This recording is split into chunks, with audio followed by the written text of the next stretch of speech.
Hey, it's Adam Zdroik of RotoWire. I'm going to be going over Game Week 8 predicted lineups in the Premier League just after this awesome drum intro.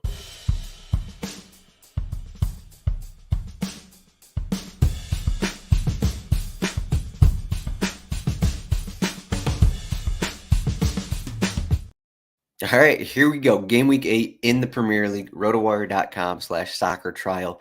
It's a 48-hour trial to get everything available at RotoWire, including our cheat sheets. I'll be getting into our cheat sheets in just a little bit.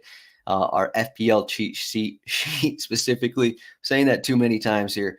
But as you can see on our site, rotowire.com/soccer, you got FPL rankings, we got Fantrax rankings, we got waiver wire finds, we got top news. Look at the top news. So John Egan's out for a little bit here. That news just came out. And Robert Lewandowski also has an ankle sprain that he suffered midweek. That news just came out as well. So he'll be out over the weekend. But that's La Liga. We're going over Premier League here. And here are the cheat sheets. Here's a pretty easy link right here, right on my screen. We'll get into that. We got a bunch of Europa League stuff going on. If you play at DraftKings, we got the 8-game slates here. Look at all these odds for all these teams. um, a lot of fun stuff. A lot of research going in here. We got 16 teams, 2 slates. Pretty busy Thursday, pretty busy week here with UEFA going on. But here's FPL cheat sheet. We got the 10 matches coming up, and we got the big one, Arsenal home against Manchester City. I'm going over all lineups here, giving my predicted lineups here, going over injuries, going over everything a little bit, some suspensions as well. As you can see in the odds, we got Tottenham are the biggest favorite. They're away to Luton Town, implied goal total of 2.11. Surprisingly, maybe surprisingly, Fulham are the second biggest favorite on the slate, home against Sheffield United. Given how Fulham have looked the last couple matches, should they be the second biggest favorite on the slate? I don't really care who they're playing. I don't know. We'll see. But okay, let's get into it here. Let's get into it. It's going to be try and do this quickly. Try and do this quickly if that's at all possible. Luton Town here. Luton Town home against Tottenham. Luton Town played on Tuesday against Burnley. They lost that one. Amari Bell picked up an injury, and he's questionable. So I have him out here. So I got Teden Mengi getting the start. He started on Tuesday as well. Mads Anderson and kind of been moved out of the lineup for them. So I got Lockyer, Mengi, and Burke as the 3 center backs there. And then no other changes. It looks like they have kind of a Edwards kind of has a team that he likes here. While they're dealing with injuries, they still have some injuries here. Ross Barkley still out. Lakonga's out for a while as well. But Mpanzu has gotten a couple starts next to Nakamba. And then Jacob Brown and Egbene have been kind of playing as a little more attacking midfielders instead of, I believe they opened this season with like a 3-5-2. Now it's kind of like a 3-4-2-1. Egbene is playing a little more forward. So that's kind of what they're going with here. Tottenham, no changes here from their last match, from everyone's favorite Tottenham-Liverpool match that has been getting a ton of coverage for specific reasons. But we got Richarlison. He played on the left wing, and then Son played as a number 9 in that match. And Son is dealing with a bit of an issue, and he's not going to go 90. I guess that's somewhat big news here. It is the most favorable match. But as we look here, look at it. Look how often he's getting subbed off: 72 minutes, 80 minutes, 79 minutes, 69 minutes. He's going into the international break with a bit of an injury. So this is another spot where, okay, maybe he get a hat trick in the first 70 minutes, but he'll probably be subbed off at some point.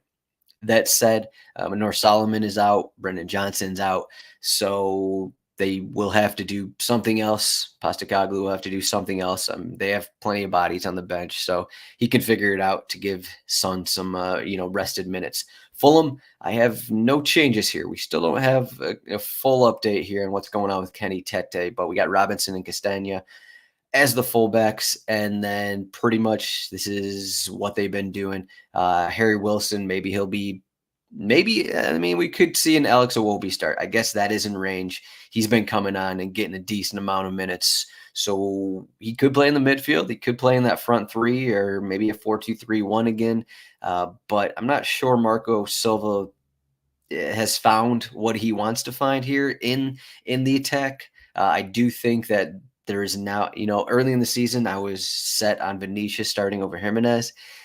I think it's 50-50 here that we could get the first league start of the season for Vinicius. Jimenez is just not working for him. We could get Vinicius in here. And then instead of Harry Wilson, they go over Reed and Iwobi, as I mentioned. So a couple options there. Sheffield United, as I mentioned, the John Egan injury, so he'll be out. Basham will probably be the guy starting, though Austin Trusty is also an option to play in the back line. There's not a ton of things that Heckingbottom can do here because of the injuries for the wingbacks. So it's probably going to be Bogle and Luke Thomas again. Maybe not the preferred guys, but that's kind of where they're at right now. And then Oliver Norwood was benched last match. So you got Halmer, McAtee, and Vinicius in there with Archer and McBurney up top. Everton, no changes here. DCL, I kind of said it last week. DCL should be the regular starter over Beto. And then Beto comes on, kind of a thing when Everton, need the goal, need that big body up front to head in crosses, kind of a thing. And yeah, I don't think I have any other changes here. Danjuma, Garner has been getting the starts over Danjuma, so I'm keeping that as well. Bournemouth, no changes here. There's not a ton they can do. Tyler Adams is still out. Clivert has started the last few matches for him now. He seems to be the preferred option on the opposite side of Tavernier. And Solanke came back from whatever ankle issue he had last match, but no changes. Otherwise, this is kind of what the preferred lineup for Iraola has been. Burnley, again, they played Tuesday, and I got pretty much the same lineup that they rolled out there. There hasn't been a ton of changes. This is, this back four has been pretty consistent. Brownhill, Cullen have been starting every match. Sander Berg has started on Tuesday, and I'm going with like this three midfielder set. It could be a 4-3-3, it could be a 4-2-3-1, where I think Brownhill played as the attacking midfielder. Then you got Sanderberg and Cullen as the defensive midfielders, but I don't think it's massive. Changes many things here. So Foster returned from his suspension, his red card, and he scored on Tuesday, but Koleoshu and Downey are the other guys in there. Chelsea, we got Nicholas Jackson back from his suspension, so he'll be up there. Raheem Sterling is back from his illness, so he'll be back in the starting 11. And then with Mudryk dealing with an issue of his own, I have Cole Palmer starting in that left wing there. And then I have that same back line that they just used, where Cucurella is, technically a right back and Colwell is technically a left back. They won that one. I think that was Monday. Yeah, it was Monday. They won 2-0 at Fulham. So I kind of think that Pochettino rolls out pretty much the same lineup. I know Caicedo picked up a bit of a knock at late in that one, but I don't think it's anything serious. So he should be good to go to start next to Gallagher. Manchester United. We got a few questions with them. We'll see what the injury report looks like. This morning I moved Antony back into the starting 11, and Ten Hag just doesn't know what to do on that right wing. He's done Pellistri, he's done Hannibal. Eriksson played the second half against Galatasaray, and he just doesn't know what to do there. Antony is back from the whole thing going on, and he's been training this week. He got 5 minutes on Tuesday, so I put him back in because Ten Hag is a guy who doesn't care really. If a guy is fit, he's going to start him, and I think he prefers Antony to start there because he doesn't trust these teenagers to be in the starting 11 there. And then I got Mason Mount getting another start here, just because they're lacking options. I kind of think it's a mistake to be rolling him out as a starter every match after being out multiple weeks with an injury, but he hasn't been injured. He hasn't suffered any re-injury yet, so it looks like his muscles are doing well. And then Amrabat again at left back because they don't have any other options. We'll see about Reguilon.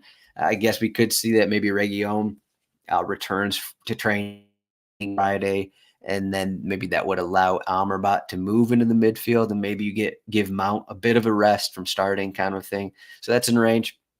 Brentford back to the 5-3-2 formation in a tougher matchup at Manchester United. So that means both Ajer and Reerslev could be in the starting 11.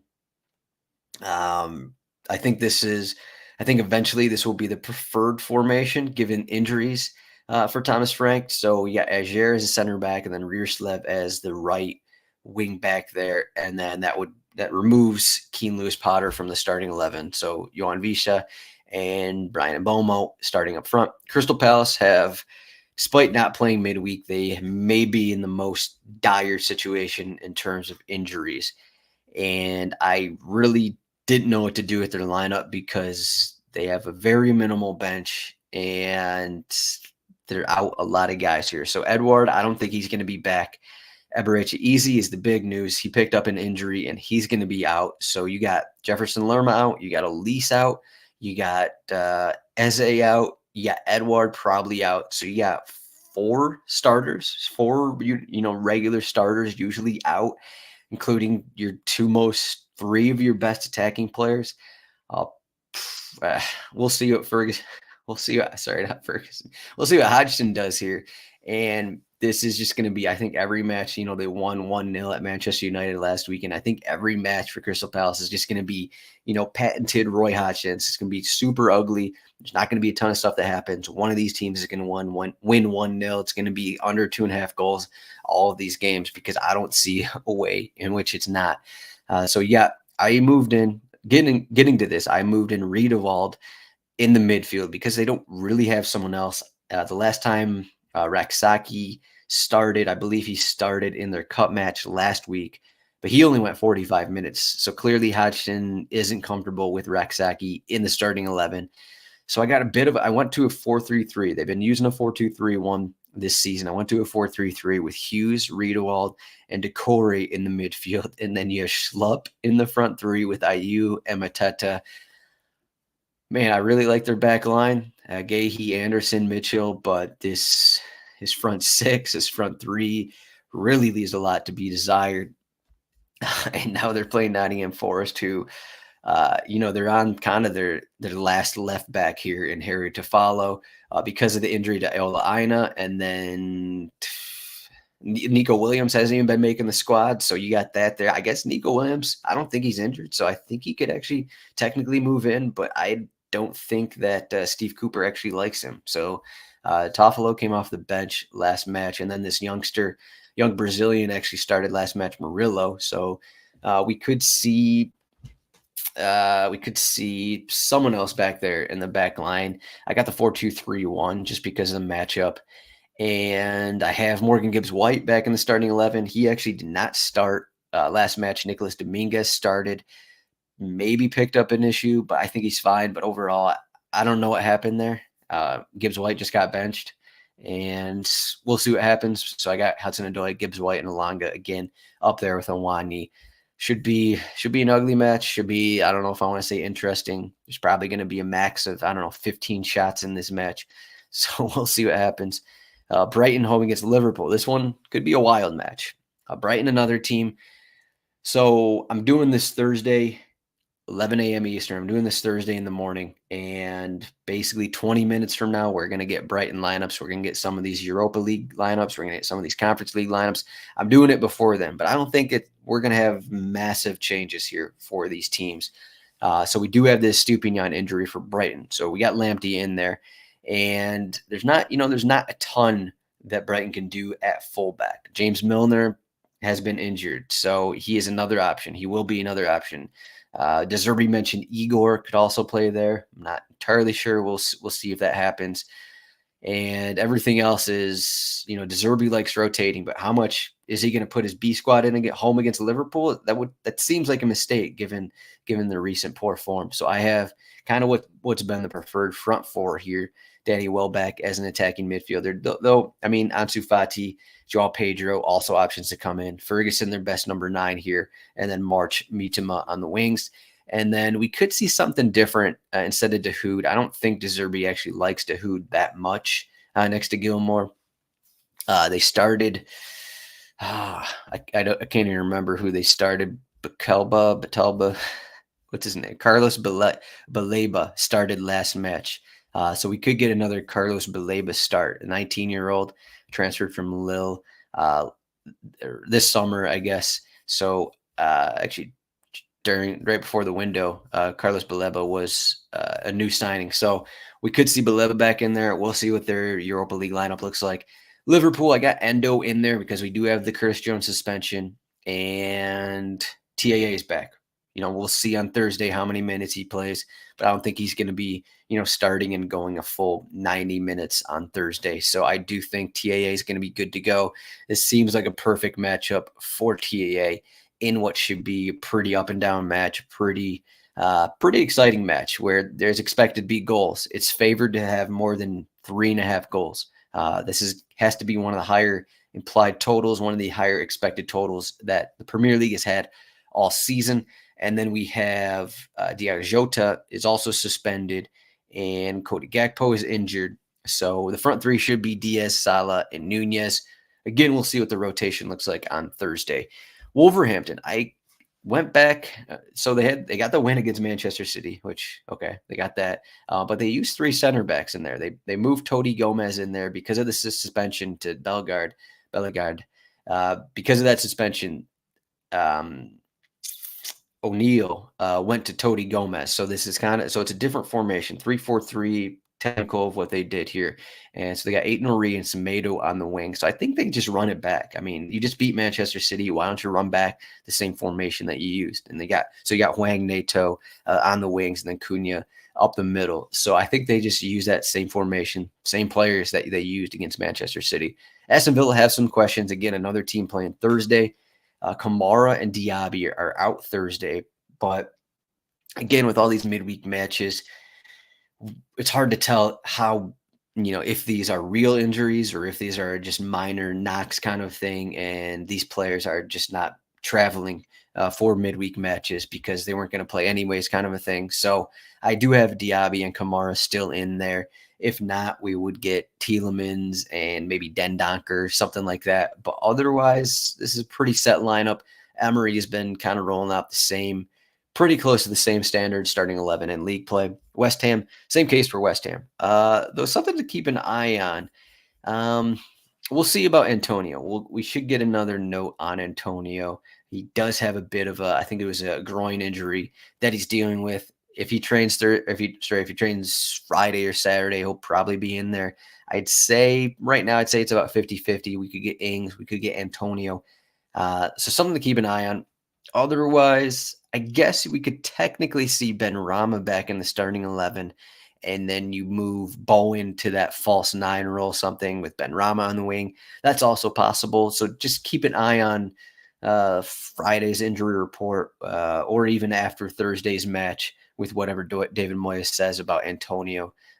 Something to keep an eye on there. I don't think it's a massive injury, but the fact that he pointed out that it was his adductor, that it is a muscle injury, I do think it's relevant enough that maybe he's not a certainty to start here. Newcastle got the massive win 4-1 against PSG on Wednesday. So I got Elliot Anderson back in starting 11 for Tonali. Tonali has not been 100%. I think he went 60, 70 minutes on Wednesday. There's no reason to rush him. Anderson's been playing well, so he's back in there. Botman, I believe Botman's still going to be out. And then, so we got the Anthony Gordon suspension. So without Harvey Barnes, Lewis Hall, I believe it was against Manchester City last week in the Cup. Lewis Hall started in that left winger role. So I got Lewis Hall here, and then giving Miggy Almiron a break after scoring a goal on Wednesday. So Jacob Murphy gets to start there. And then we'll see if Callum Wilson has been in some light training this week. I do think it's possible Callum Wilson starts. This is another 50-50 situation here. If Callum Wilson is training in full today and Friday, I actually think he starts over Isak. But again, Callum Wilson has had a history of muscle injuries, so it's something that they're not going to push, basically. So we do have some questions here with this Newcastle front three, but it is a fairly difficult matchup at West Ham. Big matchup of the week, and the last one here. And there's been a lot of rumors about Saka. So he went off in the first half on Tuesday, and there's been rumors of, okay, he is not going to play with England over the international break, but he's actually going to push through the injury to play against Manchester City. We'll see. I mean, Arteta isn't too truthful in his press conferences, and Saka does tend to play through injuries, but if this is a muscle injury, if this is any kind of muscular injury, you cannot play Saka in this spot. I mean, you risk him going off. Not only do you risk him going off in the first half game, but you risk being a worse injury from, a 2-week injury to a month injury or something worse that leads to surgery. So something to keep an eye on here. Martinelli is kind of in the same range. I doubt he's going to be ready to start. He's been kind of getting closer, at least according to Arteta. So I got Trossard on the left wing, and then Jesus on the right wing, and then Ketia up front. Reece Nelson is someone else here. Fabio Vieira came on for Saka in that last game. So we could see some changes, but I got Fabio Vieira starting over Kai Havertz in the midfield. Maybe Havertz starts. We'll see. Otherwise, Ben White is back in there. Tomiyasu started midweek. So it's pretty much a regular Arsenal team outside of, Saka. We don't know his status. And then I got Vieira over Kai Havertz. And then Manchester City will also have some questions. Alvarez is going to be back in the starting 11. He came off the bench. Doku came off the bench as well on Wednesday. So I got both those guys in there. We still have Rodri suspended. And, we got the Rico Lewis. They went back. So, of course, Pep Guardiola fashion, they went back to the 3-2-4-1. I don't know if they're prepping for the return of John Stones in the starting 11. But Rico Lewis played as next to Phil Foden in the attacking midfield role. Maybe we get more Rico Lewis starts. We'll see what happens. I got Kovacic and Nunez here in this 4-2-3-1. This is what they used against Wolverhampton and didn't work. So maybe, this one is there's a lot of toss-ups here. I put Nathan Ake back in here, but we could get another Josko start. Josko started on Wednesday against his former team.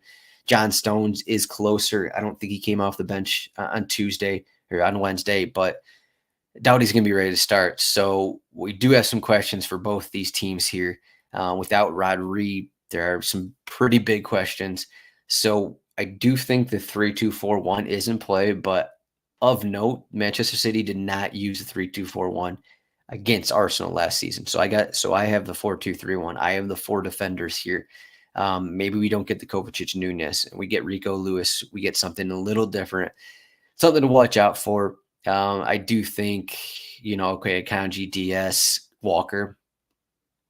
Maybe, I guess they technically aren't guaranteed, though Akanji played in that defensive midfield role on Wednesday. But I do think this front four is pretty set.